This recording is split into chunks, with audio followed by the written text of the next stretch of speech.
Hello दोस्तों, नमस्कार। साक्ष्य अधिनियम में आज हम चर्चा करेंगे सेक्शन 45 से लेकर 52 तक, जो कि बात करती है थर्ड पर्सन की राय के बारे में। बाकी हम जहां भी एविडेंस एक्ट की बात हम जहां भी करते हैं तो वहां थर्ड पर्सन की बात की कोई वैल्यू नहीं देता है, लेकिन ये जो चैप्टर है ये थर्ड पर्सन की जो बात को है वैल्यू देता है। क्यों? क्योंकि वो एक्सपर्ट है, क्योंकि उसको उस बारे में ज्ञान है, उस चीज से उसकी जो राय कैसे सुसंगत होगी इस बारे में हम चर्चा करेंगे। इससे पिछले वीडियो में हमने सेक्शन 44 तक कवर कर लिया है। आपने नहीं देखा है वीडियो तो प्लेलिस्ट में जाके देख सकते हो। शुरू करते हैं वीडियो को। सेक्शन 45 क्या कहती है कि विशेषज्ञ की राय, ओपिनियन ऑफ एक्सपर्ट, एक्सपर्ट की ओपिनियन क्या है, किस लिए ली जाती है, एक्सपर्ट कौन होगा, उसकी राय की क्या वैल्यू है, इस बारे में हम चर्चा करते हैं। तो सेक्शन कहती है कि जब न्यायालय को किसी विदेश विधि, विज्ञान, कला या फिर हस्तलेख और फिंगरप्रिंट की आइडेंटिटी के बारे में अगर कोई राय बनानी है तो उसमें जो इस क्षेत्र का एक्सपर्ट है, विशेषज्ञ है, जो जानकार है, पर्याप्त जानकार, उस व्यक्ति की जो राय है वो सुसंगत होगी, रिलीवेंट होगी। ये बताती है सेक्शन 45। इसमें अब चर्चा की गई है, बताया गया है विशेषज्ञ के बारे में, तो हमें ये भी पता होना चाहिए कि भाई विशेषज्ञ कौन होगा। अब विशेषज्ञ वो व्यक्ति होगा जो अपने विषय का पर्याप्त जानकार है। अब इसके अंदर सेक्शन में यहाँ ऐसा कुछ भी नहीं बताया गया है कि जो एक्सपर्ट है उसकी क्या क्वालिफिकेशन होगी, वो ग्रेजुएट होगा, LLM होगा, LLB होगा, क्या होगा, ऐसी कोई क्वालिफिकेशन नहीं बताई गई है। ये बताई गई है कि जिस काम के लिए उससे राय मांगी जा रही है, जिस क्षेत्र में उससे राय मांगी जा रही है, उस चीज का वो पर्याप्त जानकार होना चाहिए, चाहे वो अनपढ़ ही क्यों ना हो। इसके अंदर वैसी कोई क्राइटेरिया नहीं निर्धारित किया गया है। तो क्राइटेरिया विशेषज्ञ का क्या है कि पर्याप्त जानकार होना चाहिए। ये हो गया विशेषज्ञ। अब अगर हम बात करें तो कि जो एक्सपर्ट की राय है कब ली जाएगी। एक्सपर्ट की राय कोर्ट तब लेता है जब वो स्वयं किसी फैक्ट के बारे में, किसी तथ्य के बारे में अपनी राय बनाने में सक्षम नहीं है कोर्ट, तो उसके लिए कोर्ट है विशेषज्ञ की राय लेता है। अगर न्यायालय है अगर स्वयं किसी फैक्ट के बारे में राय बनाने में सक्षम है तो उसके लिए ऐसा कोई जरूरी नहीं है कि एक्सपर्ट की राय ली जाए। तो एक्सपर्ट की राय लेने का विवेक पर डिपेंड करता है न्यायालय के ऊपर कि क्या जरूरी है या नहीं है। अगर न्यायालय को लगता है तो एक्सपर्ट की राय ली जाएगी। अब बात करें हम कि value of expert opinion. Expert opinion की क्या वैल्यू है, जो किसी विशेषज्ञ ने राय दी है उसकी कितनी वैल्यू देनी चाहिए कोर्ट को। क्या वो उसने जो कह दिया वो फाइनल बात है, ऐसा नहीं है, बल्कि उसकी वैल्यू डिपेंड करती है कि विशेषज्ञ कौन था, किस क्षेत्र से था, किस प्रकार से था, कोई प्राइवेट पर्सन था, कोई गवर्नमेंट क्षेत्र से आता है। वो जो है वो सारी कैटेगरियों को देखने के बाद, हालांकि एक्सपर्ट की जो ओपिनियन है काफी हाई रहती है उसकी वैल्यू, लेकिन वो कंक्लूसिव नहीं है, निश्चायक सबूत नहीं है। न्यायालय उससे पूछ सकता है कि भाई तुमने जो ओपिनियन बनाया है किस आधार पे बनाया, वो आधार बताइए। वो सारी चीज देखने के बाद न्यायालय डिसीजन करेगा कि इस ओपिनियन को कितना वेट देना चाहिए, कितना इसकी बात में दम है, कितना मानना चाहिए, वो डिपेंड करेगा न्यायालय के विवेक पर। तो ये बात हो गई एक्सपर्ट के ओपिनियन के बारे में। अब हम इसको समझते हैं कि एक्सपर्ट की ओपिनियन किस प्रकार ली जाती है, किस मामले में ली जाती है। तो एक एग्जांपल ले लेते हैं कि क्या ए की मृत्यु विष के द्वारा हुई। अगर पर्सन न्यायालय के सामने ये आता है कि एक जो व्यक्ति है उसकी मृत्यु हुई है, क्या जहर के कारण हुई है, तो अब उसके बारे में जो राय है एक्सपर्ट की राय, वो एक्सपर्ट वो हालात देखेगा उस व्यक्ति में कि क्या क्या लक्षण आए हुए हैं। उस लक्षणों के आधार पे जो एक्सपर्ट है वो अनुमान लगाता है कि क्या इसकी डेथ जहर से हो रखी है या फिर और किसी चीज से उसकी मृत्यु हुई है। तो उस मामले में जो एक्सपर्ट की राय है वो रिलेवेंट होगी, वो जिससे आधार बना के जिस पे बताएगा तो वो राय उसकी सुसंगत होगी। दूसरी बात अगर करें, दूसरा एग्जाम्पल अगर लेते हैं कि वो तो हो गया। अब अगर हस्तलेख के बारे में अगर हम लें तो हस्तलेख में क्वेश्चन बनता है, प्रश्न आता है जो सामने कि क्या अमुक दस्तावेज ए ने लिखा था किसी दस्तावेज के बारे में, उसकी लिखावट के बारे में, कि क्या वो ए ने दस्तावेज लिखा या नहीं लिखा, इस बारे में अगर राय लेनी है विशेषज्ञ की, तो इस मामले में जब ये स्थिति पैदा हो रही है और उसमें क्या है कि जो ए के द्वारा लिखा हुआ कोई और दस्तावेज, जो कि ये साबित हो चुका है, ये स्वीकृत हो चुका है कि ये ए ने ही लिखा था, इस प्रकार का कोई और दस्तावेज है, दूसरा साक्ष्य है, तो उस साक्ष्य के आधार पे अब एक्सपर्ट से ओपिनियन मांगा जाता है, उसकी राय मांगी जाती है। वो दोनों दस्तावेज दिए जाते हैं, उससे ये पूछा जाता है कि क्या ये दोनों जो दस्तावेज है क्या एक ही व्यक्ति द्वारा लिखे हुए हैं या अलग अलग व्यक्तियों के द्वारा लिखे हुए हैं। अब उसमें जो एक्सपर्ट राय देगा तो वो उसकी राय रिलेवेंट होगी, सुसंगत होगी। अब एक्सपर्ट की अगर बात कर रहे हैं हम कि यहाँ तो अपने क्षेत्र के एक्सपर्ट हो गया, कई चीजों के अपने अपने क्षेत्र के होते हैं, जैसे आर्म से संबंधित है, बैलिस्टिक का हो गया, ये विष वाला हो गया, सर्जन हो गया, मोर्चरी, अलग अलग जो है अपने अपने एरिया के अलग अलग एक्सपर्ट होते हैं। लेकिन अब बात कर लेते हैं एक सिंपल वे में, हम जैसे मैं कह रहा था कोई क्वालिफिकेशन की रिक्वायरमेंट नहीं है, तो एक केस के अंदर किसी व्यक्ति ने पे आरोप लगा था कि ये अवैध रूप से सोना लेके जा रहा है, चोरी का सोना है उसके पास। उस व्यक्ति ने कहा कि नहीं जी मेरे पास तो सोना है ही नहीं, ये तो वैसे ही चैन है, सैदर से है सोने के। तो अब उस मामले के अंदर किसी भी जो गोल्ड के संबंध में जो व्यापार करता है, जो लंबे समय से उस क्षेत्र के अंदर है, उस व्यक्ति की राय रिलेवेंट होगी, क्या ये सोना ठीक है या नहीं है। अब वो कोई जरूरी नहीं है उस क्षेत्र में जो काम करने वाला है वो व्यक्ति पढ़ा लिखा ही हो, लेकिन वो उस चीज के बारे में एक्सपर्ट है, वो जानकार है, वो बताएगा कि किस आधार पे उसने ये राय बनाई कि ये सोना ठीक है या नहीं है। तो ये हुई बात अपनी विशेषज्ञ की राय के बारे में। इसमें नेक्स्ट सेक्शन है सेक्शन 41A। वो क्या बात करती है सेक्शन 41A? वो बात करती है कि इलेक्ट्रॉनिक जो साक्ष्य है, इलेक्ट्रॉनिक साक्ष्य के परीक्षक की राय जो सुसंगत होती है सेक्शन 45A के अंदर। अब इलेक्ट्रॉनिक साक्ष्य का परीक्षक के बारे में जब बात करें तो ये जो परीक्षक है उसको बताया गया है आईटी एक्ट 2000 जो है उसकी सेक्शन 79A के अंदर आईटी एक्सपर्ट की परिभाषा दी गई है, बताया गया है कि आईटी एक्सपर्ट कौन होगा। ये सन 2000 का एक्ट है। अब इस मामले में यदि न्यायालय को इलेक्ट्रॉनिक साक्ष्य के परीक्षक की राय लेनी है, यदि कोई रिकॉर्ड है जो कि सूचनाओं के रूप में किसी कंप्यूटर में या किसी इलेक्ट्रॉनिक डिवाइस के अंदर संजोया हुआ है, अब उन सूचनाओं के बारे में किसी एक्सपर्ट की, आईटी एक्सपर्ट की, जो इलेक्ट्रॉनिक परीक्षक है उसकी जब राय लेनी है तो उसकी राय सुसंगत होती है सेक्शन 45A के अंदर कि क्या लिखा हुआ है। इसके अंदर जो अपना इलेक्ट्रॉनिक डिवाइस के अंदर अपना मोबाइल भी आता है जिसके अंदर अपनी सूचनाएं स्टोर रहती है, तो वो इलेक्ट्रॉनिक डिवाइस कोई सी भी हो जिसके अंदर जो स्टोर होती है उसके बारे में राय जो आईटी एक्सपर्ट है सेक्शन 79A 2000 आईटी एक्ट के अनुसार उसकी राय रिलेवेंट होगी सेक्शन 45A के अंदर। नेक्स्ट सेक्शन लेते हैं सेक्शन 46 को। अब सेक्शन 46 कहती है कि विशेषज्ञ की राय से संबंधित तथ्य, ये सेक्शन कह रही है कि जो तथ्य क्या है अन्यथा सुसंगत नहीं है, लेकिन जब वो तथ्य विशेषज्ञ की राय का या तो समर्थन करते हैं या खंडन करते हैं तो इस वजह से सुसंगत हो जाते हैं।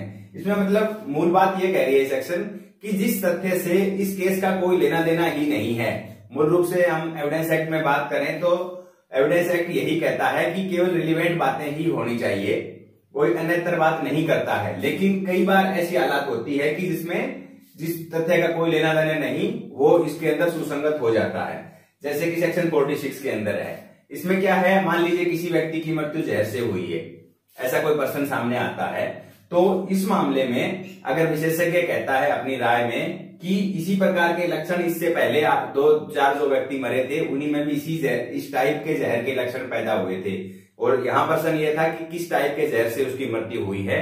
तो वो जो बात है, जो पीछे व्यक्तियों के अंदर जो लक्षण शो हुए थे वो इस सेक्शन के साथ जुड़ रहे हैं, तो इस वजह से वो बात है वो रिलेवेंट हो जाएगी। नहीं तो जो पीछे व्यक्ति मरे उनका इस सेक्शन के अंदर नहीं, मतलब इस केस के अंदर कोई लेना देना नहीं था, लेकिन इस वजह से क्योंकि इसके साथ वो इसकी जो राय थी विशेषज्ञ की, इसका वो समर्थन कर रहे हैं, इस वजह से वो रिलेवेंट हो जाएंगे, यही सेक्शन बताती है।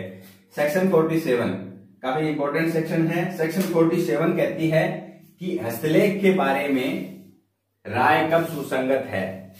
ये सेक्शन बात करती है कि किसी व्यक्ति का हस्तलेख या उसका हस्ताक्षर है, उससे जो व्यक्ति परिचित है उस व्यक्ति की जो राय है वो सुसंगत मानती है। सेक्शन 47। अब इस सेक्शन में सेक्शन 45 में कई लोगों को कंफ्यूजन हो जाता है, वो कंफ्यूजन नहीं रखना। ये सेक्शन 45 जो सेक्शन है वो बात करती है हस्तलेख का जो विशेषज्ञ है, जो एक्सपर्ट है, उसकी राय के बारे में। वो एक्सपर्ट अपने मामला मैच करके जिस तरीके से मान ले उससे राय लेते हैं, तो वो दोनों दस्तावेज मिलेंगे तो वो हस्तलेख के बारे में बताएगा अपने एक्सपर्ट के हिसाब से, अपने ओपिनियन जो बताता है, अपनी राय देता है। लेकिन यहाँ पे क्या है, सेक्शन 45 के अंदर हस्तलेख से परिचित व्यक्ति है। अब बात कर लेते हैं परिचित व्यक्ति की। तो परिचित व्यक्ति कौन होगा, इसमें जो बताया गया है परिचित व्यक्ति की परिभाषा बताई है कि परिचित व्यक्ति वो होगा जिसने या तो उस व्यक्ति को लिखते हुए देखा है या फिर उसके साथ उसका कुछ ऐसा व्यवहार आदान प्रदान रूटीन वे में होता रहता है कि उसके पास वो लेटर खुद भेजता है, उसके लेटर प्राप्त करता रहता है, तो इस वजह से वो उसकी राइटिंग से, उसके सिग्नेचर से वो परिचित है, तो वो व्यक्ति होगा इसमें परिचित। यहाँ है सेक्शन 47 के अंदर हस्तलेख से परिचित व्यक्ति की राय रिलेवेंट, और सेक्शन 45 में हस्तलेख के एक्सपर्ट की राय रिलेवेंट है। तो इसमें कई बार कंफ्यूजन हो जाता है। अब इसमें बात क्या कर रहा है कि एक्सपर्ट व्यक्ति, जो परिचित व्यक्ति है जिसने कि उसको देखा है, वो व्यक्ति की राय सुसंगत होगी। लेकिन कई बार क्या हो जाता है कि वो बेशक उसने नहीं देखा फिर भी बात रिलेवेंट हो जाती है। कैसे, जैसे कि प्रश्न ये आता है कि जो लेटर है, कोई पत्र जो प्राप्त हुआ है, क्या ये पत्र जो लंदन का व्यापारी ए है उसने लिखा है, इसके बारे में अब जो राय परिचित व्यक्ति की राय बनानी है, तो यहाँ पे जो ये व्यापारी है वो ये बी नामक का व्यापारी है, कलकत्ता में बैठा है, इसके साथ इसका पत्राचार होता रहता है। और बी का जो कलरक है सी, बी का जो कलरक है सी,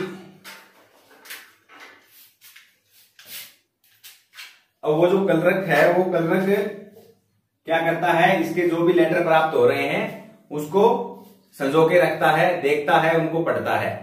तो अब इस मामले में इनका आदान प्रदान होता रहता है। तो अब यदि इसके बारे में कि ये लेटर इसने लिखा है नहीं लिखा है, तो इन दोनों व्यक्तियों की राय रिलेवेंट हो जाएगी, बी और सी की।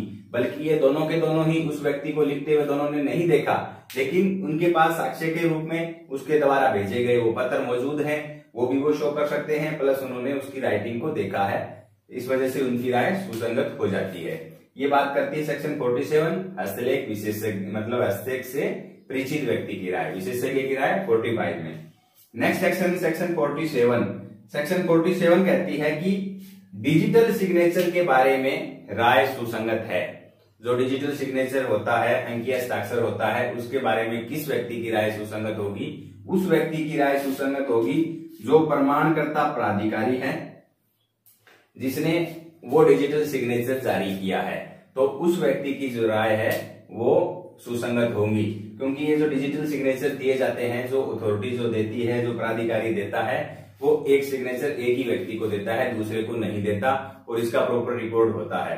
तो उस रिकॉर्ड के आधार पर वो बता सकता है कि ये डिजिटल सिग्नेचर किस व्यक्ति का है, इस वजह से इसकी बात जो है रिलेवेंट मानी जाती है। तो मुख्य रूप से सेक्शन 47 मतलब जिस बात का कोई लेना देना नहीं है उस केस से, लेकिन फिर भी सुसंगत इसलिए हो रही है क्योंकि वो विशेषज्ञ की राय और उसके राय का समर्थन या खंडन कर रही है। 47 हस्तलेख से परिचित व्यक्ति की राय को सुसंगत करती है, बल्कि 45 हस्तलेख के विशेषज्ञ की राय सुसंगत करती है। और 47A में अंकीय हस्ताक्षर या डिजिटल सिग्नेचर के बारे में राय को सुसंगत बताया गया है। नेक्स्ट सेक्शन लेते हैं, सेक्शन 48। अब सेक्शन 48 कहती है कि अधिकार या रूढ़ि के बारे में राय कब सुसंगत होगी, इससे संबंधित हमने सेक्शन इससे पहले भी पढ़ी थी, सेक्शन 13, जिसके बारे में अधिकार या रूढ़ि का जो अस्तित्व है उसके बारे में किसी व्यक्ति ने कोई कथन कहा था, उसकी रिलीवेंसी हो रही थी उसके अंदर। लेकिन ये सेक्शन बात कर रही है राय के बारे में। अगर न्यायालय को ऐसा कुछ राय बनानी हो कि अधिकार या कोई रूढ़ि वहां प्रचलित है या नहीं है, उसके बारे में उससे संबंधित जो व्यक्ति है, जो विशेष ज्ञान रखता है, परिचित है, उस व्यक्ति की जो राय है वो रिलीवेंट हो रही है सेक्शन 48 के अंदर। कि जैसे किसी गांव के अंदर किसी प्रकार की प्रथा है झूला झूलने की या फिर कुएं से पानी भरने की, जिस प्रकार की कोई प्रथा या फिर कोई रूढ़ि चली जा रही है, तो वो जिसके संबंध में जो व्यक्ति ज्यादा ज्ञान रखता है, पूरी तरह जो ज्ञान रखने वाला व्यक्ति है, वो उस बारे में बताएगा कि ऐसा हमारे यहाँ इस प्रकार होता है, तो उसकी राय रिलीवेंट मानी जाएगी सेक्शन 48 के अंदर। सेक्शन 49 कहती है कि प्रथाओं, सिद्धांतों आदि के बारे में राय कब सुसंगत होगी। ये सेक्शन बात करती है कि कोई मनुष्यों के निकाय या कुटुंब की प्रथा या सिद्धांत के बारे में, या किसी धार्मिक या खिराती प्रतिष्ठान से संबंधित संविधान या शासन के बारे में, या फिर किसी विशिष्ट वर्ग या जिले के लोगों द्वारा प्रयोग में लाए जाने वाले शब्दों या पदों के बारे में यदि न्यायालय को राय बनानी हो, तो उस मामले में उस व्यक्ति की राय जो उस क्षेत्र में इन चीजों के बारे में बताने में विशेष साधन या विशेष ज्ञान रखता है, जिस व्यक्ति को इसके बारे में पूरा पता है, तो हर चीज बता सकता है, उस व्यक्ति की राय सुसंगत होगी। क्योंकि कई बार ऐसा मुद्दा हो जाता है कि कई क्षेत्र के हिसाब से ऐसे शब्द हैं जिनका मतलब हर किसी को नहीं पता होता है। जैसे हरियाणा में कई शब्द ऐसे बोलते हैं जिसका गूगल को भी नहीं पता, तो ये वाली हालात होती है। तो उस मामले में कई बार बेवजह की मुद्दा बन जाता है, और उस चीज के बारे में जब सामान्य हालात पैदा हो रही है, वो पार्टी कह रही है कि ये तो हमारे यहाँ तो कॉमन बात है, तो उस बारे में उस क्षेत्र के विशेष व्यक्ति की जिसको जानकारी है उसकी राय सुसंगत हो जाती है। जैसे एग्जाम्पल स्वरूप लें तो यूपी के अंदर लड़की के लिए लौंडिया शब्द इस्तेमाल किया जाता है, तो लौंडिया शब्द यूपी के अंदर बहुत ही कॉमन है। लेकिन अगर यही शब्द का इस्तेमाल अगर राजस्थान में किया जाता है, तो राजस्थान के अंदर लौंडिया शब्द को अपशब्द के रूप में माना जाता है। तो इस बात पे अगर विवाद होता है, तो उस स्थिति में कि यूपी की तरफ से किसी व्यक्ति को बुलाया जाता है, उस व्यक्ति को वो कहेगा कि जी हमारे यहाँ तो एक कॉमन बात है, और इसी वजह से उस व्यक्ति ने ऐसा बोल दिया होगा। इसका इरादा ऐसा नहीं था कि उस व्यक्ति को अपशब्द कहना है, लेकिन ये कॉमन होने की वजह से ऐसा बोल दिया गया। या फिर बात करें तो हरियाणा के अंदर अगर बात करते हैं तो गंडासा शब्द काफी प्रचलित रहता है हरियाणा में, क्योंकि जो सुंदर लेडीज होती है उसके बारे में ये कमेंट स्वरूप वहां गंडासा शब्द इस्तेमाल किया जाता है। तो अब गंडासा की कोई बात आ जाती है, कोर्ट के सामने आए कि इसने मुझे गंडासा कहा, तो कोर्ट के लिए ये समस्या ये हो जाती है कि कोर्ट को नहीं पता कि गंडासा क्या होता है। तो इस बारे में भाई गंडासा क्या होता है, इस बारे में जो व्यक्ति इस बारे में जो जानता है उसकी राय सुसंगत हो जाएगी, ये बताती है सेक्शन 49। अब बात करते हैं सेक्शन 50 की। सेक्शन 50 कहती है नातेदारी के बारे में राय कब सुसंगत होगी। सेक्शन 50 ये बता रही है कि जब न्यायालय के सामने कोई ऐसा मामला आता है नातेदारी से संबंधित, क्या कि इनका जो पर्टिकुलर जो व्यक्ति हैं इनके बीच में क्या संबंध है, किस प्रकार का संबंध रहा था, इसके बारे में जो राय अगर न्यायालय को बनानी हो, तो राय मतलब लेनी हो किसी व्यक्ति से, तो उस व्यक्ति की जो उसके कुटुंब से या फिर उस एरिया का कोई व्यक्ति है जिसने ऐसे जनरल तौर पर देखा हो कि इनका बीच में ऐसा संबंध कायम था, जो उसके जो व्यवहार दोनों व्यक्तियों के जो व्यवहार था उससे ऐसा उसको फील हो रहा था, उस व्यक्ति की राय सुसंगत हो जाएगी। जैसे इसका एग्जांपल लें तो मान लीजिए कोई ए नामक व्यक्ति है, वो बेशक अपनी गर्लफ्रेंड के साथ रह रहा हो बी के साथ, लेकिन जब भी इसके दोस्त आते थे, ए के जो भी दोस्त आते थे, तो इनके सामने ये दोस्त जैसे भी है उस लेडीज को भाभी बोलते थे या इस प्रकार से रिएक्ट करते थे, ये मानते थे कि ये दोनों पति पत्नी हैं, और ये उसी प्रकार से पति पत्नी के लायक ही ये दोनों दोस्त जो भी दोस्त आते थे वो इनके साथ व्यवहार करते थे। जब भी ये दोस्त उसको एज ए भाभी कहते तो वो उसको एक्सेप्ट करता था, वो व्यक्ति वो ऐसा मानता था कि हाँ ठीक है हम पति पत्नी है। तो इस मामले में उन दोस्तों की राय सुसंगत हो जाएगी। वो जब बताएंगे कि जी हमने तुझे पति पत्नी के रूप में ही मान रखा था, तो वो रिलेवेंट होगी बात, उसकी राय। नेक्स्ट बात करते हैं सेक्शन 51 सेक्शन 51 कहती है कि राय के आधार कब सुसंगत होंगे। अब हमने जो पूरी सेक्शन अब तक जो जितनी भी पढ़ी है उनके अंदर कोई व्यक्ति राय दे रहा है तो उसके पीछे कोई न कोई आधार तो लेके देता है। राय अपने आप से तो राय नहीं बनती कि उसने किस आधार पे वो राय बनाई, तो उसके जो आधार थे वो भी रिलेवेंट होंगे सेक्शन 51 के अंदर। जैसे कोई एक्सपर्ट है वो अपनी किसी प्रकार से राय बना रहा है तो उसके लिए जो उसने प्रयोग किए उस प्रयोगों को बता सकता है न्यायालय के अंदर कि मैंने ये जो राय है इस आधार पे बनाई, तो उसके वो आधार भी रिलेवेंट होंगे सेक्शन 51 के अंदर। तो आज के चैप्टर में हम यही सेक्शन कवर करेंगे। हमने कवर करी सेक्शन 45 से लेकर 51। सबसे पहले हमने कवर करी सेक्शन 45 में हमने पढ़ा कि विशेषज्ञ की राय सुसंगत है जब कभी न्यायालय को उसमें 5 चीज बताई थी, विदेश विधि, विज्ञान, कला, हस्तलेख और फिंगरप्रिंट के बारे में अगर राय बनानी है तो एक्सपर्ट की राय रिलेवेंट होगी। एक्सपर्ट के लिए कोई क्राइटेरिया नहीं था कि उसकी क्या क्वालिफिकेशन होगी और उसकी राय की वैल्यू हाई होगी लेकिन निश्चायक सबूत नहीं थी। हमने 45 में पढ़ लिया था। 45A पढ़ी थी। 45 के बाद 45A में हमने पढ़ा था कि इलेक्ट्रॉनिक जो रिकॉर्ड के बारे में उसकी राय है, जो आईटी अधिनियम 2000 के 79A के अंदर जो बताया था उसकी राय सुसंगत हो गई थी। 46 में हमने पढ़ा कि जो राय अन्यथा सुसंगत नहीं है वो कब सुसंगत होगी, जिसका उस केस से हालांकि कुछ भी लेना देना नहीं है लेकिन फिर भी वो सुसंगत इसलिए हो जाती है कि वो एक्सपर्ट की राय की समर्थन करती है या खंडन करती है। उसके बाद सेक्शन 47 हमने पढ़ी कि हस्तलेख से परिचित व्यक्ति की राय कब सुसंगत होगी, जब उस व्यक्ति ने उसको लिखते हुए देखा हो या उसके साथ रूटीन में पत्राचार होता रहा हो तो उस व्यक्ति की राय सुसंगत हो जाएगी। इसमें 45 और 47 का कंफ्यूजन भी हमने दूर करा कि 47 के अंदर कंफ्यूजन ये है, 47 ये कहती है कि हस्तलेख से परिचित व्यक्ति की राय के बारे में बात करती है, बल्कि 45 हस्तलेख के विशेषज्ञ की राय के बारे में बात करती है। 47A में हमने पढ़ा डिजिटल सिग्नेचर के बारे में किसकी राय सुसंगत है। जो व्यक्ति जो प्रमाण किया था, जिस पदाधिकारी ने उसको वो सिग्नेचर दिया था, उस व्यक्ति की जो राय है उसमें रिलेवेंट होगी 47A के अंदर। 48 बात करती है अधिकार व रूढ़ि के बारे में राय, उससे जानकार उस व्यक्ति की राय रिलेवेंट हो जाएगी। प्रथाओं और सिद्धांतों या फिर कोई शब्दों के बारे में बात करते हैं तो जिस शब्द का क्या महत्व है, जैसे हरियाणा यूपी के हमने जो एग्जाम्पल लेके इसको समझा, उस व्यक्ति की राय रिलेवेंट है। और नातेदारी के बारे में जैसा किसी व्यक्ति ने देखा, जिस हिसाब से उसने महसूस किया, उसकी बात रिलेवेंट है, उसकी बात सुसंगत है सेक्शन 50 के अंदर। 51 राय के आधार सुसंगत होंगे, जो एक्सपर्ट प्रयोग करता है वो प्रयोगों का हवाला दे सकता है। तो ये अपना वीडियो आज यहीं तक रहेगा। उम्मीद करूंगा कि आपको बेहतर से समझ आया होगा। फिर भी अगर कोई कंफ्यूजन रहा तो मुझे कमेंट कीजिए, मैं जरूर बताने के प्रयास करूंगा। मिलते हैं नेक्स्ट वीडियो में।